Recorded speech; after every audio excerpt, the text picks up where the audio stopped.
Okay everyone, welcome back to another video on the channel today. We're back on Project Cars 2 and we're back again at Monza with another setup in the GT3 class.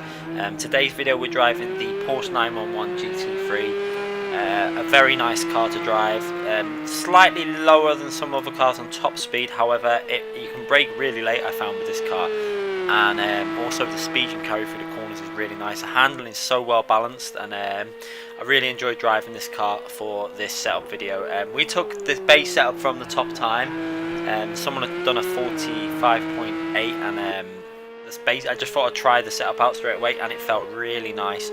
So what I did, I adjusted it slightly to my driving style. There was a few changes that I made, quite a few to the camber and toe angle, and also some other settings within the I think it was the suspension we lowered slightly at the rear, and we also did some slight changes elsewhere, just to fine tune it to our style and to just make it a little bit more. It was a little bit I don't know, it just seemed a little bit loose for my liking, but it was still very nice, and it really does drive extremely well. So we've made the changes and we managed straight away within about, it only took me about 6-7 laps to get this lap in. So I'm sure this could be pushed a lot further. My guess is this car, with this setup that I'm running now, should be able to be pushed to a very low 1:45. It just has tons of grip, and you could just get on the power so early, staying in fourth gear through a lot of the corners, and just stay on the power, and it just turned in really nice. Everything about the car just felt pretty much spot on. Obviously you're going to need to adjust the setup from the setup I show you in a bit, for the radiators etc. for the race.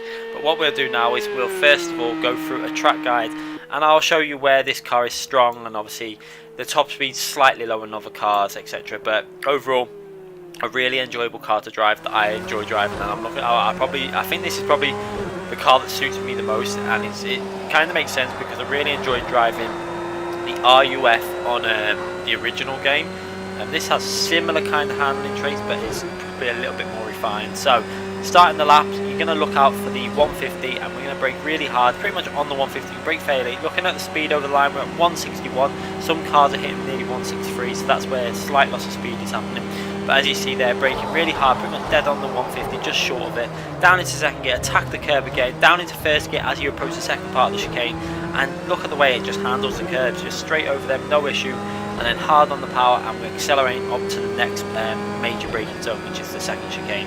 And we're again looking for the bridge above us, and we can actually brake pretty much on it or a little bit past it. Look at the difference. Some cars are braking before in the GT3 cars. This car brakes just past it or just on it. It's down into third gear, then second gear, take the apex absolutely perfect, again on the power nice and early, and look at the way it just glides through that chicane. Really nice car to drive. And then down to third gear for the first part of Lesmo. On the pound we actually got more turning than I expected, clipped the curb a little bit, and it just didn't budge it, or it just stayed stuck to the track. Then down to third gear, into fourth gear, nice and early, and I love the way you can do that with this car. You can get on the power, could have got on the power way earlier then as well, just got in fourth gear even earlier. I think there's probably about 2 tenths, 3 tenths to be gained just on them 2 Lesmos there over this lap. And then coming into this really fast chicane, this car just handles perfectly through it. Down to fourth gear, don't go to third, clip the first part of the chicane, let it just glide through that corner there, and then just maximum power all the way out the corner. Just look at it, it just handles so nice, this car, especially with this setup. I'm really happy with this car, and I can't wait to do some more videos of the tracks with this car, because it just seems to be pretty much ideal for how I want a car to handle.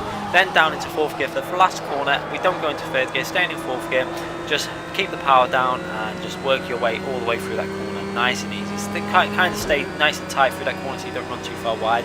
You want to take the shortest line obviously to the finishing line, and staying over to the right hand side of the track. We go over the line on a 1:45.7. There is more time available in this. I think we literally spent, I think it was about 10-15 minutes just trying to get a good lap in it. We kept hitting low 46s, and then we just got that lap straight away. So really happy with that. As you can see there, we're top of the leaderboard on 1:45.7, so it's a world record time.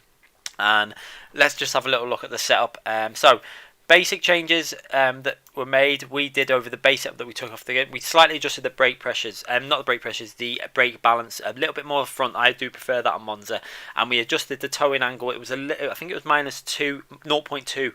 We found that a little bit too much, and we also adjusted the camber angles as they were on 3 and 0. I went for a little lower on the front and a little bit more on the rear, just to settle the car down through the corners, give it a little bit more grip through the corners, as I didn't want as much front end on the car. I also had to adjust the steering ratio to 13.5, but that is normally something to do with how you've calibrated the wheel. You'll find most people that adjust that is because of the calibration of the wheel, what degrees angle you're running and stuff. So that's why that's been changed. Didn't need to change anything within the dampers. The car just felt spot on. Really enjoyable car to drive. I didn't want to go and start messing with that because it was ideal for me. Engine braking, I did adjust that. I think it was on 2. We put that to 4. I do prefer it higher, and it just stops the rear kicking out so much when I'm trail braking. And obviously with the traction control, we left it on. We also adjusted the ABS. It was on 75. I do prefer 80% on my ABS as a setting. It just feels better for me. Didn't adjust anything within this, although the one thing I may consider adjusting is maybe going lower on the preload and testing that, and then maybe going back to the setting there and lowering the power ramp. Just finding one, because I felt like there was more grip available than what I was using, so I think you could go a bit more aggressive within the diff settings there and really push this setup a bit further. And this car should be able to get very close to the world record that the Ferrari set of a 45.1, I think it is, or a 45.0.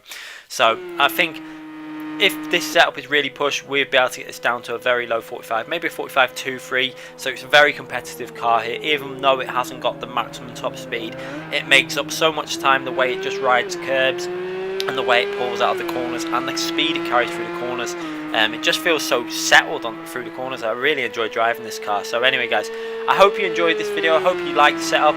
Leave any comments about the setup that you want in the description. Let me know how you feel it handles. Do remember that for the qualifying and race, you're going to need to just adjust the vents. This was done to try and get obviously the world record time on the time trial. So you will need to run the brake vents a little bit higher in qualifying, probably around 20 to 25%. And then in the race, you're going to probably want to up them a lot higher, depending on the distance. Remember, if it's only 10 laps, probably around 30-40%, something like that. Anything longer, you do need to start considering your vents and stuff, and your radiator as well. So just bear that in mind when you are doing these setups for race conditions. Anyway guys, thanks again for watching this video. We're going to be back with more GT Sport, Project Cars 2 and the Assetto Corsa videos in the future. Make sure you hit that like button if you've enjoyed the video, subscribe also, and hit the notification button so you don't miss any of the future uploads. Thanks again for watching everyone, and we'll be back very soon.